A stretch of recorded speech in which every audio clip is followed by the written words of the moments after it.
Hello, everyone. Welcome.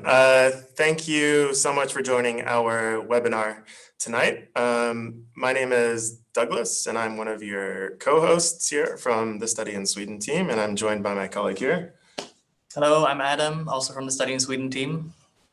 And we're going to be your kind of hosts and moderators for this webinar. Before we get started, we just want to say we hope everyone is safe. You and your loved ones are safe right now. We feel pretty safe in the office, even though we're I guess literally the only people here in our office today for this webinar. So it feels kind of surreal, but it's really nice to get a chance to speak to all of you, even though it's virtually, I guess. This webinar today is the first of a series of subject-specific webinars that we're doing. This is the first time we've done something like this from our team. We know we have, I think it's over like 700 people who signed up today, which is a huge number. If you don't know the schedule for the rest of the webinars, it's right there for you. So today is going to be focused on social sciences. Next Monday, we have life science webinar, Wednesday engineering, Friday the 20th of November is IT. And then we have our final subject-specific webinar on business and economics on Monday, the 23rd of October. And then that's the end of our subject-specific webinars. And we have one final one, at least right now, we're planning just one more. And that's going to be with our friends over at University Admissions. If you have any somewhat last-minute questions, I guess, about the admissions process, you'll get a chance to ask them because they're the experts, we have to admit, on those sorts of questions. So let's have a look at the agenda for this webinar. I'm going to give you guys a really short introduction. I don't know if any of you have joined any of our previous webinars, but oftentimes we'll talk quite a bit from Study in Sweden. We're not going to speak very much today because our stars of the day are our two students, two current international students. We have Jordan from the United States, and she's studying a master's in peace and conflict studies at Uppsala University. And then we have Tina from Germany, and she is studying a bachelor's in European studies at Malmö University. And they each have 15 minutes to give a view from their side, what it's like to live and study in Sweden, and specifically study social sciences. And if any of you do have questions, feel free to please write them in the Q&A on Zoom. Also, we can say that this is, if you don't know, this webinar is streaming live from YouTube right now. So you can write your questions on YouTube as well. And then afterwards, we'll have a Q&A, which Adam and I are going to moderate, and we'll do our best to bring up your questions to Tina and Jordan or to us. So you get answer to all your questions, I guess. Anything else? Housekeeping stuff to mention? No, I think that's great for the introduction. Okay, great. So just a few really basic points we want to share with you guys before passing on to Tina and Jordan. So the basics of Sweden, this is super basic. And my main focus here is just that we have 39 outstanding universities in Sweden. We have, I think one of the unique things about Sweden, if you compare it to where I'm from in the US, is we don't really have that big of a gap between our maybe more well-known universities and some of our smaller universities that aren't as well-known. So you're really guaranteed to get a high-quality education no matter where you study in Sweden, basically. And one other thing that's really important to know, if you don't know this already, is that English is all you need to be able to survive inside the classroom. Today, we're just promoting programs taught in English. And English is just about the only thing you need to survive outside the classroom in Sweden as well. And I'll let Tina and Jordan speak more on that subject. So just a few basic things about studying in Sweden to set the stage so you know what we offer you as an international student, if you have no knowledge yet. We have over 100 English taught bachelor programs. In Sweden, our bachelor programs are 3 years long, and we have over 1,000 English taught master's programs in Sweden. Master's programs we have both 1 and 2 year programs. You can study just about anything at the master's level. The only exceptions are, I think, dentistry, medicine, teaching. I think that we even have psychology now. So basically anything you want to study at the master's level, English, you can do so. And search our program database on our website, studyinsweden.se, if you guys have questions about programs that are available. We have a really simple application process. We have a national application portal through universityadmissions.se. You can choose 4 different master's programs in Sweden to apply to. They can be a mix of universities or the same, doesn't matter, and 8 bachelor programs. And the middle of January is the application deadline, the 15th of January. And we are strict about deadlines in Sweden, so don't miss that deadline. And our programs start in late August 2021. We do have scholarships. So the organization Adam and I work for, we have some wonderful colleagues that administer, it's a large number of scholarships, around 400 scholarships for master's students from specific countries. So please visit our website to read a little bit more about these scholarships. They have a requirement that you need to have around 1.5 years of work experience and some leadership experience to be eligible for these. There's a separate application process for these in early February. And Swedish universities also offer scholarships as well. The difference is the scholarships we offer cover your living expenses and your tuition fee, whereas university scholarships usually only apply to the tuition fee or part of the tuition fee. Yeah, with that being said, I'm not really going to talk much about our resources now because I know Tina and Jordan are the better people to talk to you about those because they help create content for those because they're wonderful digital ambassadors for us. So maybe you guys already know Tina and Jordan as well from our channels. But yeah, thank you for listening to us. And now let's pass over to Jordan. Thank you for waiting, Jordan, and tuning in from Uppsala. So, hey everybody, I'm here reporting from my room. It's really exciting. Thanks, Doug, for the introduction. I'm happy to be here with you all. I hope you can hear me. Hopefully I won't ramble too much. But yeah, I'm Jordan. Can we go to the next slide, Adam? So a little bit about me. Yes, my name is Jordan. I'm from the US, as Doug said. I'm studying at Uppsala. I'm on my 2nd year of my master's currently, getting my master's in social science and in peace and conflict studies. So far, so good. You can go to the next slide. So the degree structure, obviously, I think it probably varies for each program, each university, but I think this is more or less kind of what you can expect. As Doug said, there are 1 or 2 year programs, but I am in a 2-year program. My program is very much, has a huge emphasis on theory. It's very research oriented. There is an internship opportunity, which is one of the great things about being in a 2-year program, is that this semester, this 3rd semester, that's what I'm dedicating all of my time to. I'm not taking any classes, but instead I'm doing a full-time internship.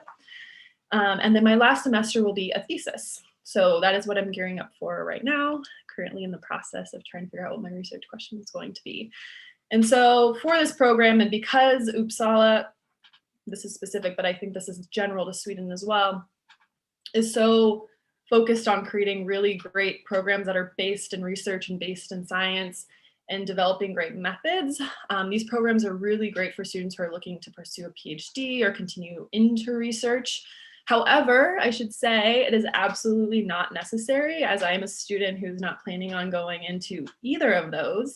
And I believe that the skills that I am developing and getting from this program already is going to transcend into whatever I decide to do. Obviously, being able to collect data, look at data, critically think about data, synthesize it, understand it, and then create something that has meaning is important. So that's kind of an idea of this degree structure and what the emphasis is in my program, at least. We can go to the next slide, Adam.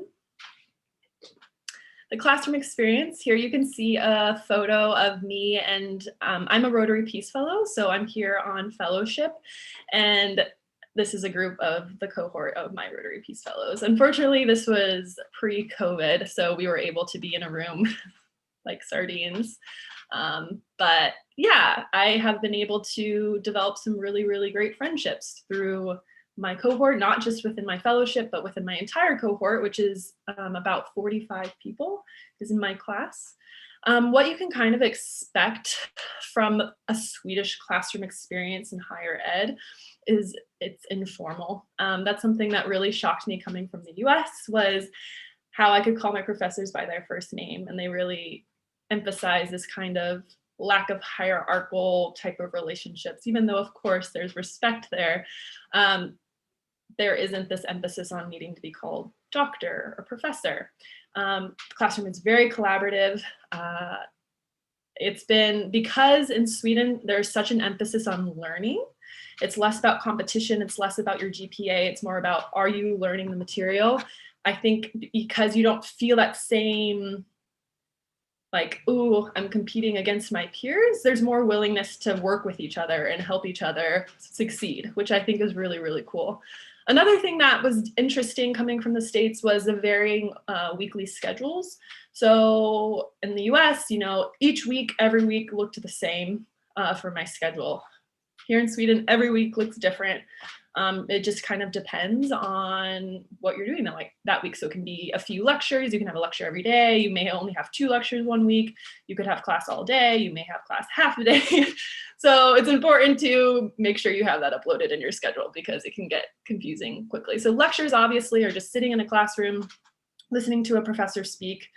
And then a seminar is where you're segmented off into smaller groups and you're trying to do more hands-on, applying what you learned into the classroom into assignments that are more quote unquote practical. The system here in Sweden is also pass fail, which is pretty cool. So pass is a V, pass with distinction is a VG. And that's kind of the way things operate. And you also have so many opportunities to succeed. So even if you miss a deadline, there's normally going to be an opportunity to retake something. They really want you to succeed. So if you are invested in your education, your professors and the system created is also invested in your education. And so as long as you're committed to learning the material, there will be ample opportunities to be able to pass and succeed and move on, which I think is really fantastic. We can go to the next slide. Okay, what's special about studying in Sweden? There are a lot of things. As Doug had mentioned, there are several universities, I think, within Sweden that are internationally ranked in the top 100. So it speaks to the quality of education that you can get here in Sweden. Again, as Doug also mentioned, I think it's over 90% of Swedes speak fluent English. There's been very few instances here where I've felt like I wasn't able to communicate what I needed. And so that can also be a bad thing if you're coming and wanting to learn Swedish. It can make it really difficult because people speak English so well that you aren't forced to perhaps assimilate in ways that in another country you may have to. So I will admit that I know very little Swedish. The culture of lagom, which is kind of, Doug, what's the exact definition of that? Oh, I don't know if you can unmute yourself. Sorry. I think it just means just like the right amount. Is that correct? Like just the right amount. And it's very pervasive in Swedish society. And you can also find that in the school system. And so what you see with the culture of lagom is that you have, oh, sorry, I didn't realize you had to run over to the other side to mute yourself. Sorry to keep you hanging for so long. No, it's okay. I think I said it's like just the right amount. I don't know if that's the exact definition. Yeah, right? I think that's a good definition. Yeah, as good as you can get in like a succinct explanation. Yeah. So it's very pervasive, and you get that definitely in the school classroom setting. And because work-life balance is so prioritized, I found that even though, don't get me wrong, you have a lot of work, there's a lot to be done, but it's still, I think, within a manageable of being able to do like a typical 40-hour work week. Whereas in the States, I found oftentimes it was much, much more than that. So that's prioritized. And if you schedule your time and manage your time well, then you can still have a life outside of school, which I think is really cool. Another great thing is, and a big reason why I came here because of what I'm studying, is Sweden, I think recently, it's always one of the top, absolutely top gender equal countries in the world. And you see that it's very egalitarian. It's really cool. You see both men and women getting parental leave, and you see, yeah, it's everywhere, and you can feel it. And yeah, I'm not saying it super articulately, but it's cool. Another thing about it is that Sweden is super inclusive. So not just with, women, but also with the LGBTQ community. As a queer woman, being in Sweden has been amazing. I think I recently wrote an article, and I think 98% of Swedes believe that same-sex marriage should be valid in front of the law, which is so high. It's so high, especially compared to the US, where I think it's like 67%. And so you feel that. It's just life as a queer person or an LGBTQ identifying person can just feel really normal, which I think is super cool as well. What else? I mean, there's so many things. Healthcare, you get a person number as a student and you get enrolled into the public healthcare system. It's the home of IKEA. What more do I need to say, honestly? And then also from an academic standpoint, I know a lot of people in my program who are looking to continue with their degree and go and get a PhD came to Sweden because Swedes do a really great job of treating their PhD candidates really, really well. It is like having a job, essentially. So you're employed within the department and you get a competitive salary and you get benefits. And so, yes, it's really competitive to get these slots, but I know that's a big reason why people want to go into the master's program, because they feel like that gives them an edge of when they want to compete for these programs later. Yeah, I think that's it for that. We can go to the next slide. And so I kind of talked about this a little bit in my previous slide, but compared to other places of study, I've only studied in the US before this. I got my degree at University of Colorado Boulder. So some of the pros are, like I said, it's informal, super collaborative. There's this work-life balance that I didn't necessarily feel in the States. And I know for sure for people who are going and getting their master's in the States and comparing my experience to them, I feel like I'm a lot less stressed, which I appreciate.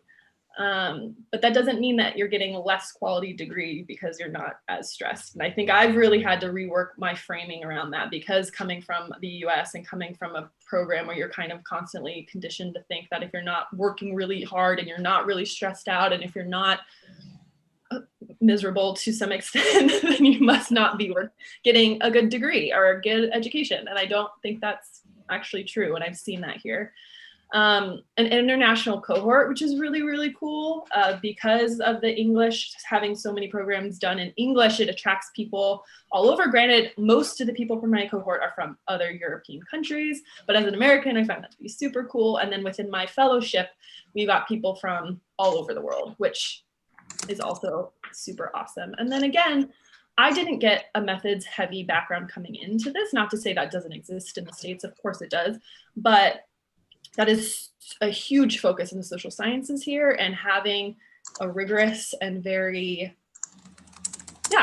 a quality training and how to do research is something that they really emphasize in this program. And it's a skill set that I'm really grateful that I'll be taking away from it. Cons are just something that's just different. And again, this is coming from my own perspective, right? So everything I'm saying is from my perspective as one individual, a lot of people might disagree with me on all of these things. So, but again, these are things that I've talked about with other people too. So yeah, take it with a grain of salt.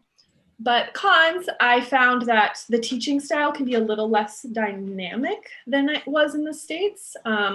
It's often the same kind of style. It's the same thing, slides on a screen and kind of just reading off those slides and going over that. And of course there's dialogue and discussion, and each teacher, you know, varies a little bit, but that was a change for me from coming from the US, where I just felt like things were a little bit more dynamic. And then my program is also pretty fixed. There weren't a lot of opportunities to kind of design your own degree, which I know is becoming really popular in the States and upper like education, where you basically are designing your own degree from the beginning to the end. Here, there are several classes that you absolutely have to take. And then there are opportunities, of course, for electives, but there just aren't as many as perhaps one would expect or think about.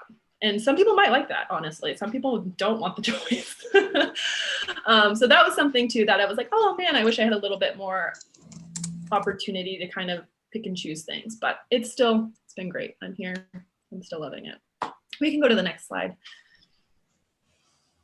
And then with practical experience as well, I chatted about, I'm currently in my third semester, and this is most students in my cohort are doing an internship. I know very few who are actually taking classes, which is actually cool. They give you the option, either you can take classes or you can do an internship. So depending on what you want to do and what you want to prioritize, you have options, which is great. Most of us by far are doing internships. Obviously with COVID, things have kind of changed. I think a lot of us thought we would be elsewhere, thought we would be, you know, of course, in person doing stuff. And so that's unfortunate, but that's just due to COVID. That's not due to the opportunities that exist for students within the program. I'm currently doing a research internship at my department that I've been doing since the summer, and I'm continuing throughout this entire semester, and I'm working one-on-one with a professor. So it's been an amazing opportunity to have this mentorship through this research process. Was completely foreign to me before coming into this program, and now I'm feeling much more competent and able, which is pretty cool. Also, there's a career fair too. Like our departments are connected to the organizations that are, that many of us will go into. And so there are ways to get connected. Our professors are connected to these worlds as well, making relationships with them. People come in as guest speakers. So even though you may not be getting practical experience yourself all the time, you are able to kind of tap into the people who are in the field and working. That is one thing that has been perhaps what I could say with the last slide is there isn't, for my degree, a ton of practical experience. It's very research oriented. It's very much on theory. And so the practice element isn't as heavy as perhaps in some other programs. But having an entire semester, as I am, actually I had it through the summer, through this semester, so many months, there are opportunities to still take what you've learned and apply it. So I think that's really cool as well. All right, we can go to the next slide. All right, and this is just a slide about bonus perks about studying in Sweden. I have a photo of a plane. That was from when I was up north in Kiruna, trying to catch those northern lights. I got to see a glimmer of them. And then the right was a photo in Prague. And so, of course, this is a very bonus perk thing, but as an American coming to Europe, that was a big selling point for me. It was the ability to go and see other places because countries are in such close proximity. Granted, we're living in a COVID world right now, but hopefully in the future, we will be able to get back flying and traveling in the ways that we used to. And then it's not just about these big experiences of traveling, but there's opportunities, you know, to join a club here as well. I learned how to row this semester, which I never thought I was going to do. There are nations, there are gasks, which is super traditional Swedish party. There's the great outdoors. There's so many cities within Sweden. I still need to go to Gothenburg, and you know, so there's so many opportunities to do new and exciting things. And because of this work-life balance, you have time to do it. So I think I have one last slide real quick. Yeah, and so as Doug said, I am a digital ambassador. You may have seen me on our Instagram. I am on the blog and Instagram team. If you want to learn more and connect with us, you can do that in a few different ways. Of course, there's our website, studyinsweden.se, our blogs, blogs at studyinsweden.se. To the right, how to socialize safely in the time of Corona is just a photo of my most recent blog that I wrote, but there are so many on so many different topics. You can find a lot of information there. And then of course our Instagram, which is our handle at Study in Sweden. And so we do different takeovers. Takeovers, I did mine a few weeks ago. You'll see me again in January. But yeah, that's all I have for you guys. I think that's it. I appreciate your time. Great. All right. Thank you, Jordan. I learned a lot. I didn't know about your rowing as well. That's amazing. Oh yes, I learned how to row. Cool. Yeah, so hopefully I can pick that up in spring. But all right, I think we're on, Tina. Yeah, thank you so much, Jordan. It's really nice to hear your Thank you guys. Yeah. experiences. Thanks for being really personal about your program as well. So yeah, thanks. Just a reminder for those of you, a few people joined late. You're wondering how long this webinar is. It's going to go until 5 o'clock-ish. If you have questions for us or also for Jordan or Tina, write them in the chat here in Zoom or on YouTube Live. But with that being said, let's pass over to Tina now, waiting patiently from Adam's hometown. Yes. Or close to Adam's hometown, I guess. Malmö, yeah. Tina, yeah.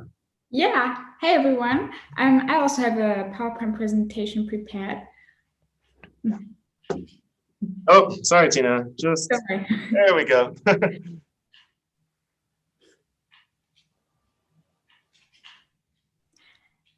Can you go one slide back, please, because I have a little introduction as well.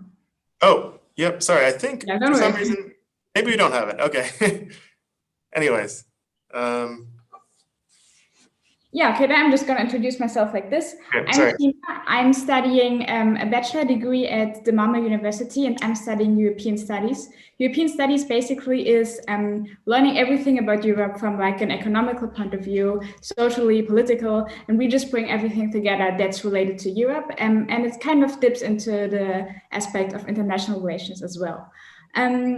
Yeah, I also work as a digital ambassador, but I work on the YouTube team. And here you can see a few of the thumbnails for videos I've already did. For example, I talked about the Swedish academic system, and I also do a lot of vlog style type of videos. For example, a day in my life. I did one back when there was no COVID, and then I did one now, studying from home.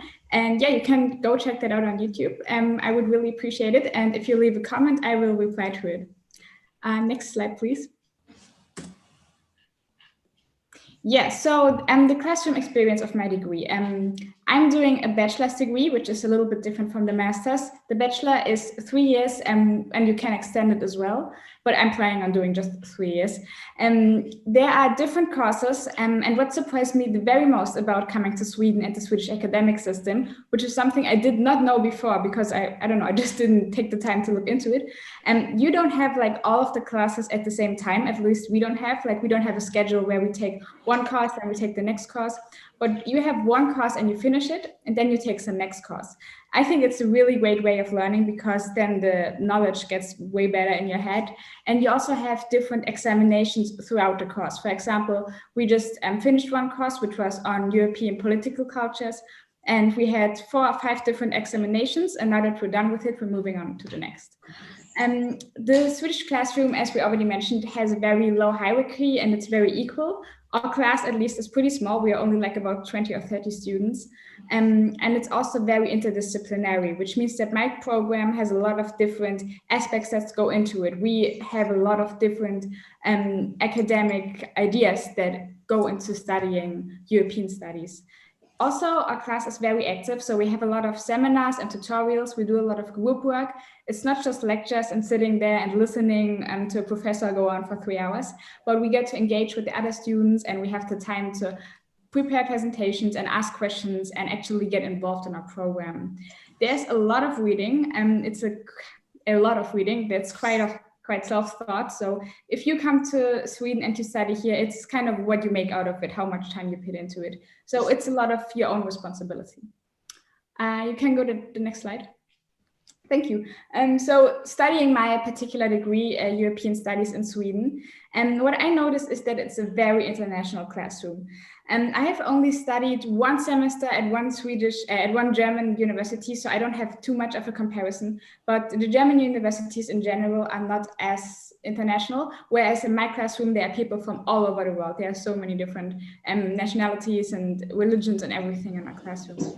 What's also particularly interesting is that Malmö is in the very south of Sweden, which is very close to Denmark.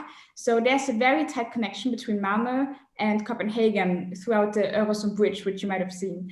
And this is very nice to study for European studies, because this particular region, the Öresund region, gives a lot of interesting point of views and ideals when it comes to European studies and how Europe works in this kind of context. Further, we have also the opportunity to take internships, elective courses, or to study abroad, not right now, but technically would.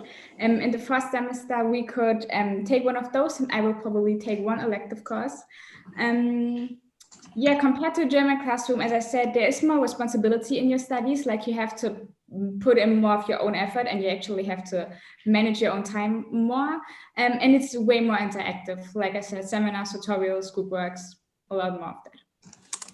Yeah, next slide, please. My degree is structured in a way that it's generally it's very theoretical, like we have to do a lot of data analysis and research. But I noticed that I'm in my third semester now, that it's becoming increasingly more practical, and we have the opportunity to integrate different practical ideas. We get to, for example, we had this little presentation which we had to do, where we could select a different statue or monument in the Öresund region and visit it and give a presentation about it. So while it is pretty theoretical, we have a lot of possibilities to make this as practical as possible, and as well with the internship, for example. We have focused on specific topics, which also goes into the idea of It also goes into the idea of having one course and then the next course. And the assignments can be very individual, which is something I appreciate a lot. So when we get a specific topic, we can kind of create our own essay or paper around it, and we can kind of generate our own question and answer it. Not in all assignments, like we have some essays as well that are very basic and very just everyone has to write the same. But for a lot of things, we have to write about our own findings. For example, in a minor thesis, which is the next course I'm taking, and this is something very cool about Sweden as well. In the bachelor program, at the end, of course, you have to write your bachelor degree thesis, your major thesis. But we also get the opportunity to write a minor thesis in the third semester. And this is basically a short version of a bachelor thesis to kind of already practice it and learn how to write a thesis. And this is something where you basically have the total option to choose everything you want and basically talk about anything that interests you in the European studies area. Yeah, next slide, please.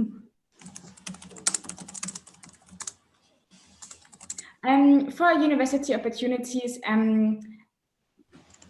this picture was taken in Malmö University before COVID times, as you can see. But right now, I can just say that fellow students are basically the best network, because it's so international and you have so many different ways to meet people from all over the world. This is the best network you can make, to make friends, to just talk to people in your program, and especially also in other programs.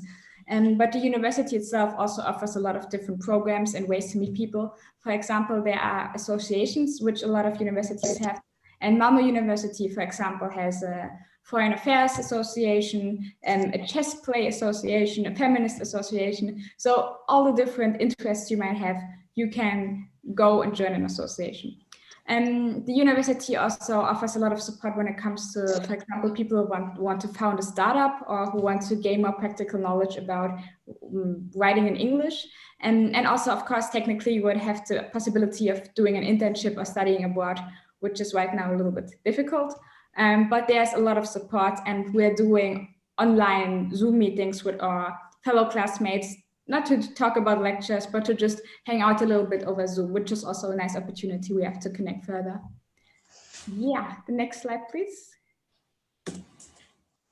Yeah, and I just want to touch very briefly on student life, and I'm almost done with my presentation. But in general, I can say if you make the effort, it can be very social, and there are many ways to meet new people. I know there's kind of like this idea that Swedish people are a bit more reserved than other nations, and it's a bit harder to meet someone. But it depends on what you make out of it. And a lot of international students who are also new students, they just want to meet people. And right now, there are a lot of options to meet people over Zoom or in distant outside areas. Right now it's getting a bit too cold for that, but during the summer there were some opportunities for that.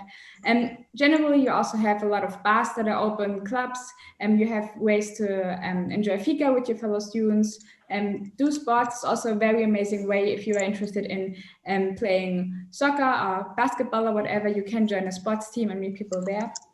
And student life, as Jordan already kind of mentioned, can be very balanced if you have the opportunity to make it work. This kind of lagom lifestyle gives you a great opportunity to have the balance between your studies and also doing, for example, working or having a lot of free time, exploring Sweden, etc.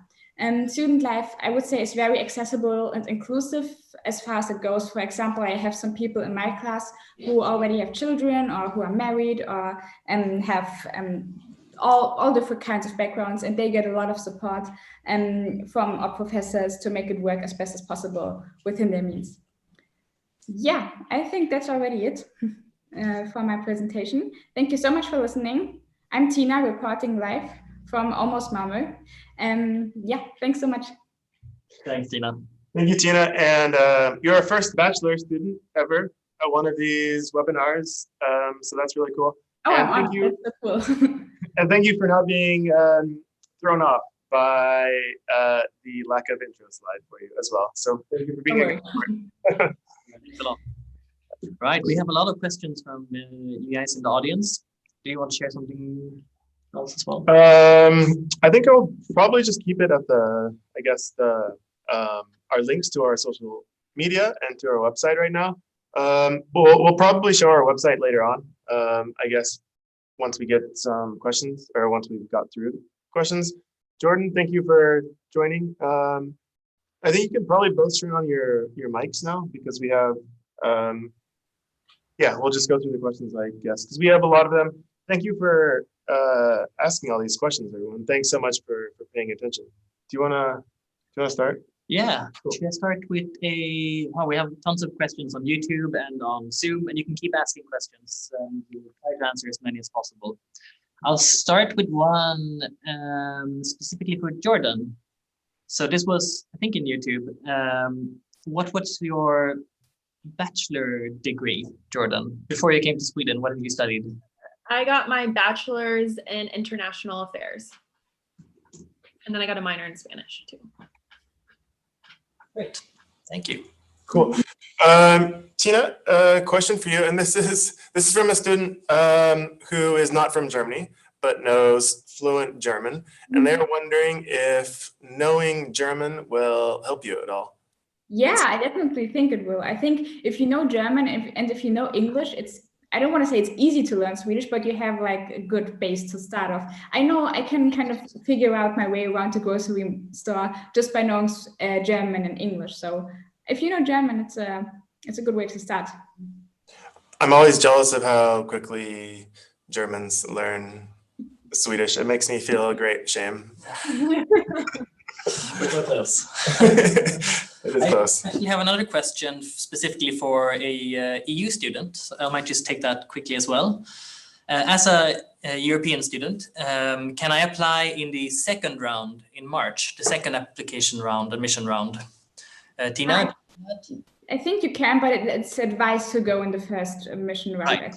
Just to have time to go through the whole process, right? Exactly. Yeah, very good. Cool. I have a question here. This is something we didn't talk about from our side, and it's related to both tuition fees and living expenses. So I'm going to first just talk a little bit about tuition fees in Sweden, and then I'm going to pass over to both of you to give some input on just like living expenses, I guess. But if you don't know, the way tuition fees work in Sweden is that you do not need to pay tuition fees if you're an EU or EEA student. If you're not from the EU or EEA, you do need to pay tuition fees. And like the the average amount of tuition fees is going to be around like roughly 13 to 14,000 euros per academic year, maybe a little bit less than that. It can vary quite a bit depending upon what you're studying, but that's like a very rough amount of the tuition fees, which if you compare them to like pretty similar master's programs, for example, in the US, that's going to be way less than you would pay for a similarly ranked program, which I'm sure you know very well, Jordan.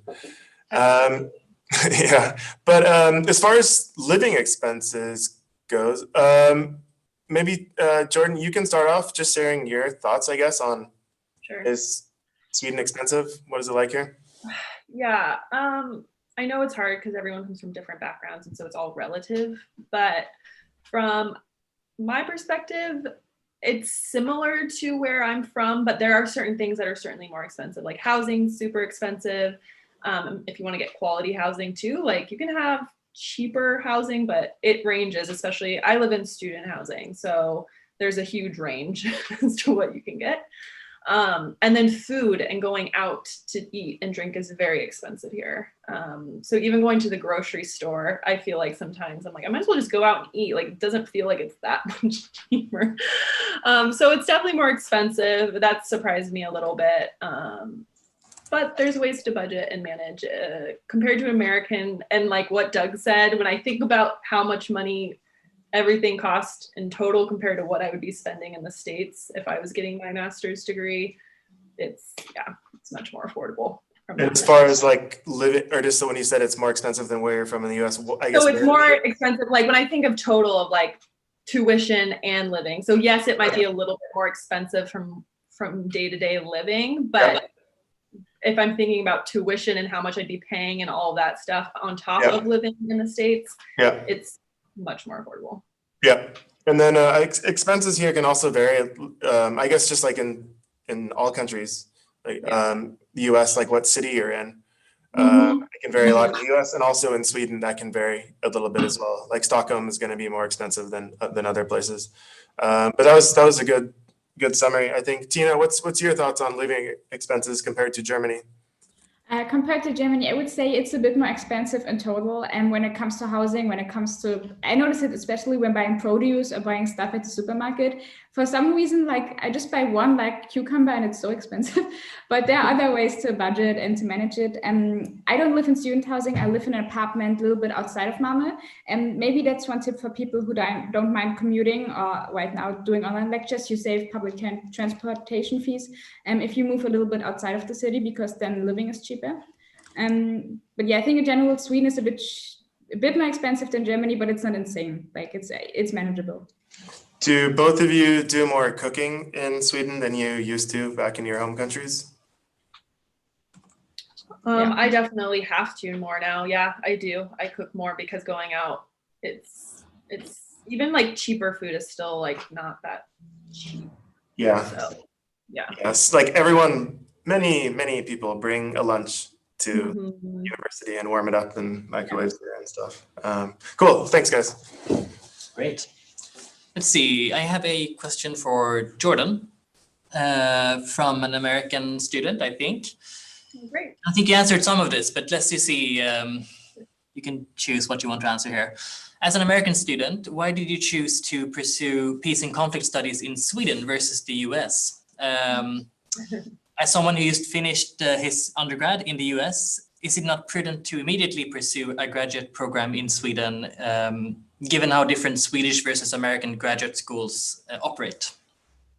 Okay, so the first part of the question, why did I decide to come to Sweden? Yeah. A big part of it was because I applied for this fellowship, the Rotary Peace Fellowship, and I was selected and they matched me with Uppsala University. But the reason why I had requested Uppsala University out of the universities is because of Sweden and its being one of the leaders in the world when it comes to their feminist foreign policy. And they've really led kind of, the world and creating this really cool and inclusive way of looking at how to operate in the world. And so coming here and studying that and having people from the area talk about it. That was really appealing, and they focus a lot on gender. So that was where I wanted to like focus my studies and my specialization. And so it made a lot of sense for me to come here. So part of it was because of this fellowship, funding, and then to the quality of education and getting these skills, the methods, the research skills that I did not get in undergrad that I wanted to get here, and the topic of gender and how Sweden is a leader in the world. What was the second part of the question though? Did I miss? Let's see, it was, as someone who's finished his undergrad in the US, is it prudent to immediately pursue a graduate program in Sweden, or to wait, I guess, given how different the Swedish and American graduate schools operate? Yeah, I think that's completely a personal decision. I'm one for advocating to wait and work a little bit. That's what I did. I'm 28, almost 29 in grad school. There's a big gap in our program. There's people who came fresh out of their bachelor's into it, and obviously that's great for them. But I waited, I worked. It helped me really decide that this was the path I wanted to take. So I think I felt really affirmed in that decision. But again, that's such a personal decision. I don't think there's any reason one way or another, just based on kind of what you want to do.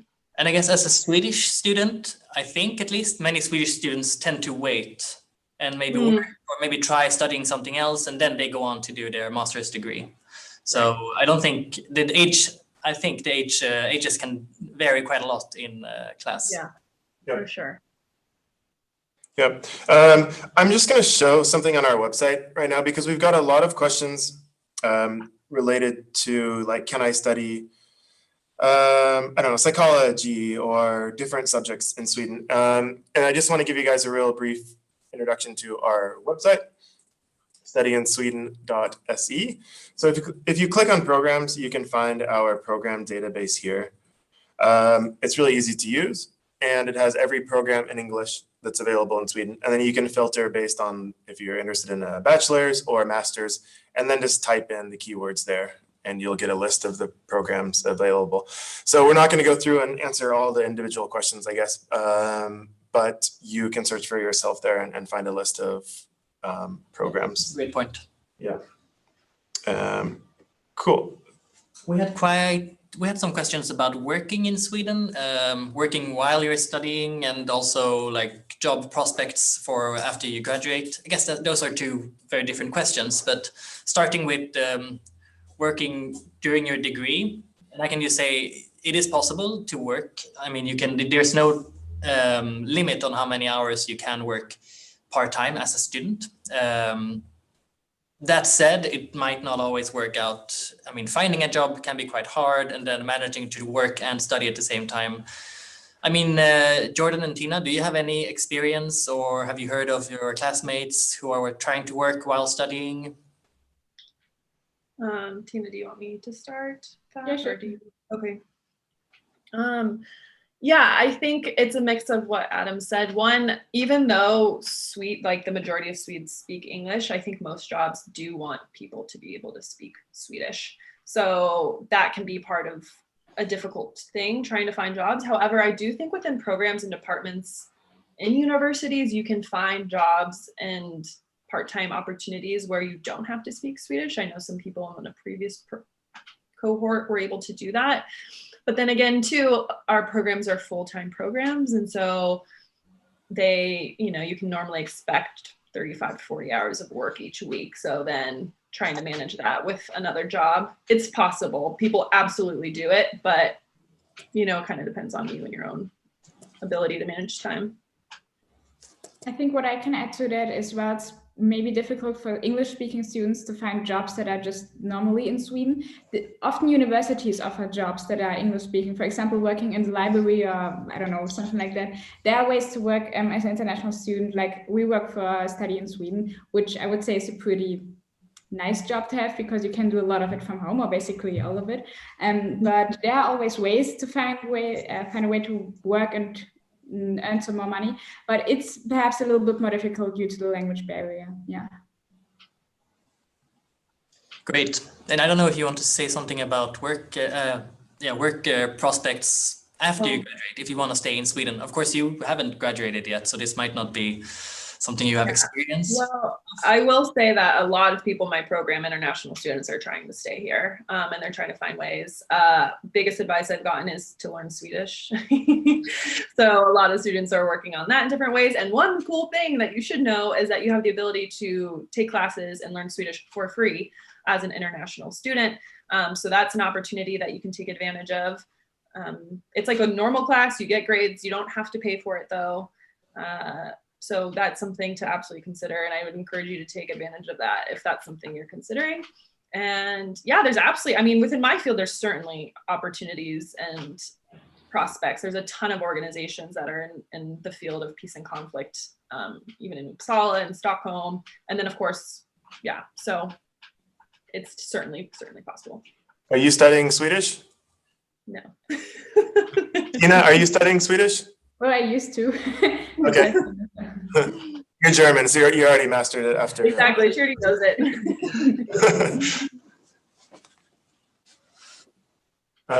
Cool. We have a few questions about scholarships and which programs are eligible for the SI scholarships. We know that our colleagues just uploaded a complete list of every program in Sweden that is eligible for the Swedish Institute scholarships for global professionals. And you can find that from our website. And we can, I guess, just like summarize briefly. And I think it's around like 700, 800 programs. So it's almost anything that's not like arts or languages, just about. But you can go and see an exact list on there if you're wondering. Great. We got a question, I think on YouTube, about teaching in the fall semester next year, and whether it would be face-to-face, traditional, or online. And I mean, we don't really know now. We hope that things will be much better and back to normal by next year, the fall. But maybe you can just say something now about how things are working during the current, I mean, the pandemic as it is now. Yeah, I mean, obviously it's not the best, but I think Sweden is, I don't want to say prepared for a time like this, but Sweden is generally pretty digitalized, and the universities are making the best out of it and doing Zoom lectures. I mean, if you come to Sweden for the whole university experience and you want to go on campus and hang out with friends and everything, and then you're stuck at home the whole day in front of your computer, it's a little bit disappointing, but in the end, it's about learning and getting your degree. I really hope it will be back to like face-to-face teaching soon, though. Hopefully, like I think perhaps in the fall semester, I think so, yeah. Yeah. Exactly. Yeah, exactly. Most things are, and the thing that I think I do understand, the Swedish model has kind of allowed universities and programs to decide for themselves, like the model. I do think, based on my very small sample, that most programs are not in person now and they have virtual Zoom options, or not options, that's the way that they're being done. And ours, we just recently been updated that our thesis is going to be virtual and online as well. So they're kind of preparing for it to continue this way. But obviously, again, we're all hopeful that in the fall, things will look different. Cool. Thanks. We're getting a lot of questions related to the admissions process and like what's required. And also about like supporting documents. And we can just speak in general terms that the requirements vary depending upon the program you're applying to, what you need to submit. If you aren't from a country where your bachelor's, if you're a master's student, was in English, you're going to need to submit some kind of proof of English language proficiency as well. And you do have time past the 15th of January to send in supporting documents. But we're not going to get into a lot of like, there's some like detailed questions about the admissions process right now, just because partly we don't know enough about the questions to answer all of them. And we're going to have a dedicated session on that on the 1st of December, together with university admissions, where they can answer all these like more detailed questions. related to the application or the admissions process. Yeah. Yeah. I have a question from YouTube here, and I think you touched on it in your presentations, both of you. It's about internships and what difference does the COVID-19 situation make on internship opportunities for master students? I'm not sure, like, what kind of internship opportunities you had in your program. Well, most things are online. I originally had planned to be actually at the State Department in the US for this semester. However, because they made the decision to hold that internship, there's a few reasons, but because they decided to do it remote, that was a big reason I decided to continue doing the work I had been working on through the summer at my department. So most things are virtual. A lot of people I know at last minute were told that their organization is not prepared to hold a virtual internship and do that. And so people were kind of scrambling, but there are still a lot of opportunities. And I would imagine if this continued into next fall, there would be even more so, because I think organizations and businesses are just much more prepared than they were perhaps for this fall. So yeah, I think you can still get amazing opportunities. A lot of my friends are working at amazing organizations. It's just over Zoom, you know, so they're still there. And I'm sure that if it continues in the fall, hopefully not, there'll still be even more opportunities for internships. I don't know if I answered that fully. Yeah, great. Tina, do you have like any kind of internship opportunities as it is? Is that a part of your program? The way it was basically influenced for me, because I would have done an internship in the next semester, so on the fourth one. And so I applied to a lot of them, but I think mainly because of COVID, I got a lot of declines. So a lot of internship places don't need any people right now. I don't see the point in having someone work for them online somewhere in Sweden. And so I think it definitely was affected in that way. It kind of sucks, but that's just the way it is. And I have some friends who are fluently speaking Swedish, and they have the possibility to take internships here in Sweden still. So yeah, that's just my 2 cents, but I don't know as much as Jordan does.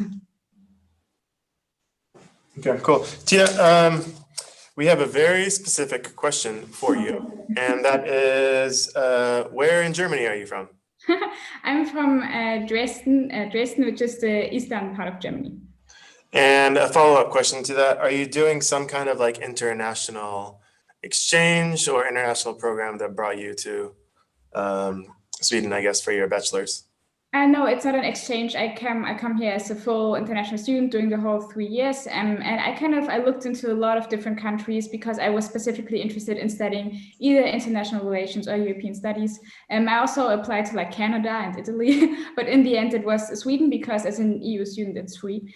So I came to Sweden because of those reasons, yeah. Okay, great, thank you. Let's see here. We have one question about, or a couple of questions about whether it's hard to find housing.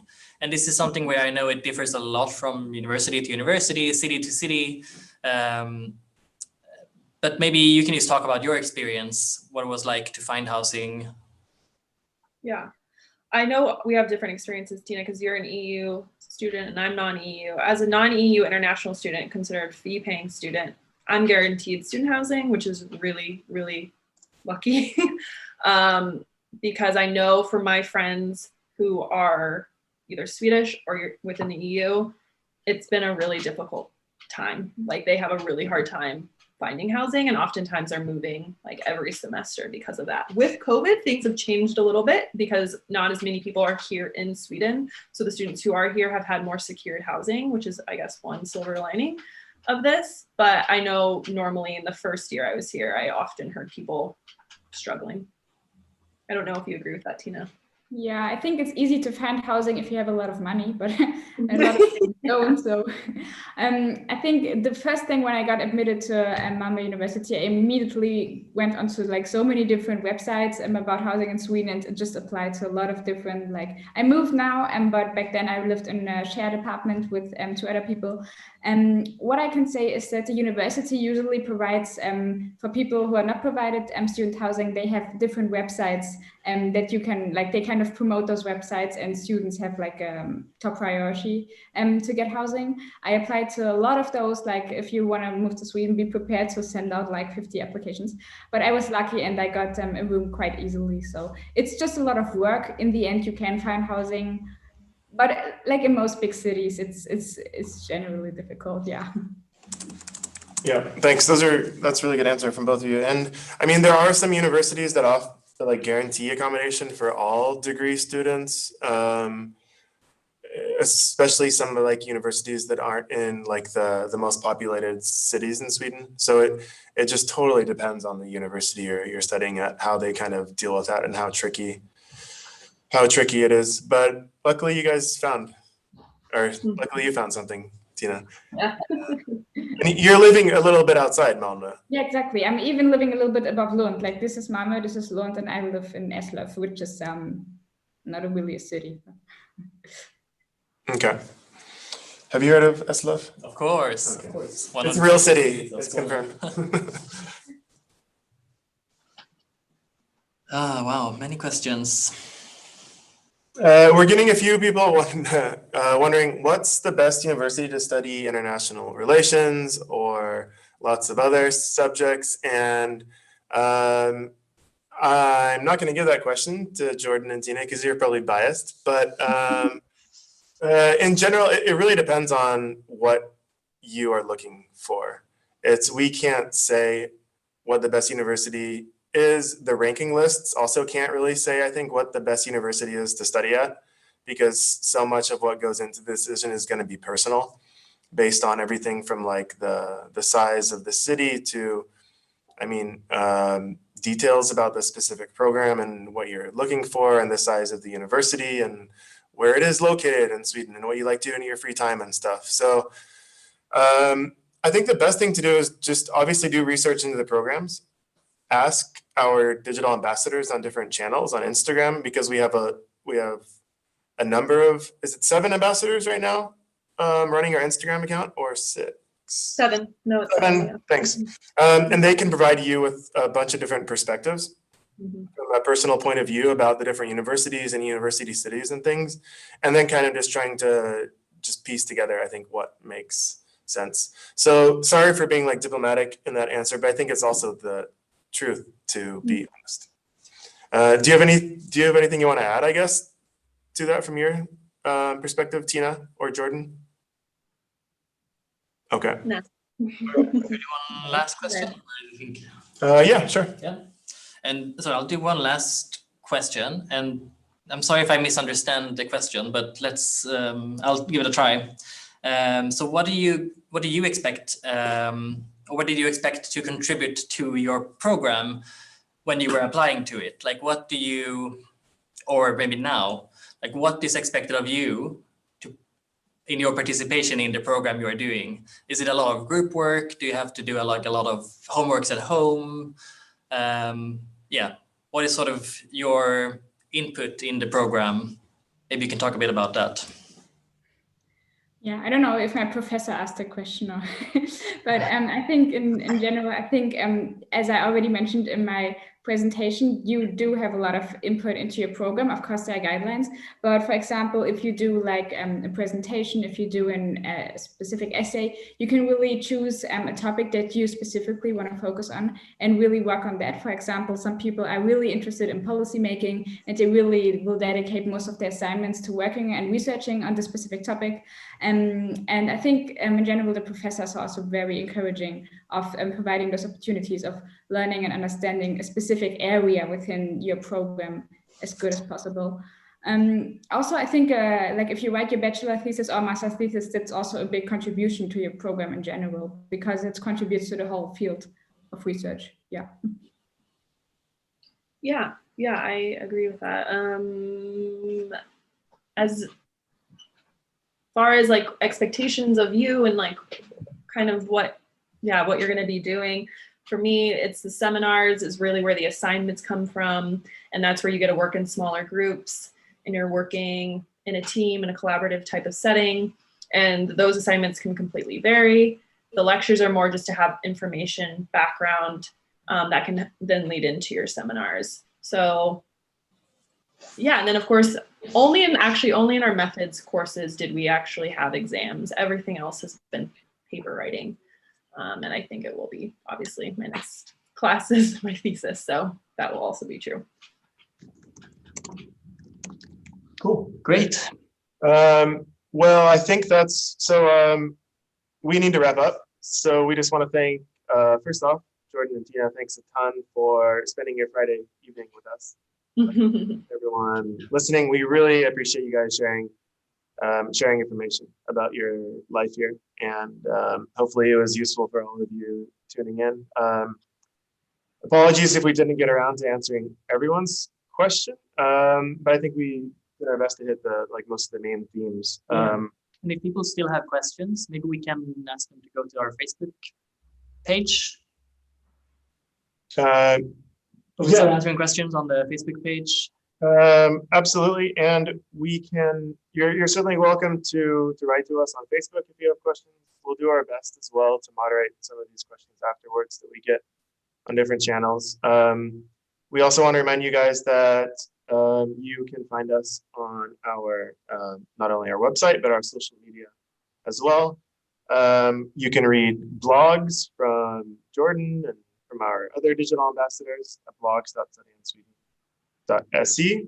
You can find Tina's videos and videos from our other YouTubers on YouTube, which probably some of you are at, which we know some of you are at right now. And then, of course, as we said, Study in Sweden on Facebook and Study in Sweden on Instagram. And Instagram's an awesome resource where you can message our ambassadors directly and learn more from them. So with that, I guess we just want to thank you guys again for tuning in. We hope everyone stays safe, and whether you're tuning in, I guess, from the Americas early in the morning right now or late in the evening from Asia. Thanks a ton, and all the best from Sweden, and have a great Friday, everyone. Yeah, thanks so much for joining us, and thanks Jordan and Tina. Really Thank great. you guys. Thanks, Yeah, it was everybody. my honor. So much fun. Cool. It was fun. Yeah. Thanks to you guys. Cool. Well then, all right. Thanks for joining, everyone.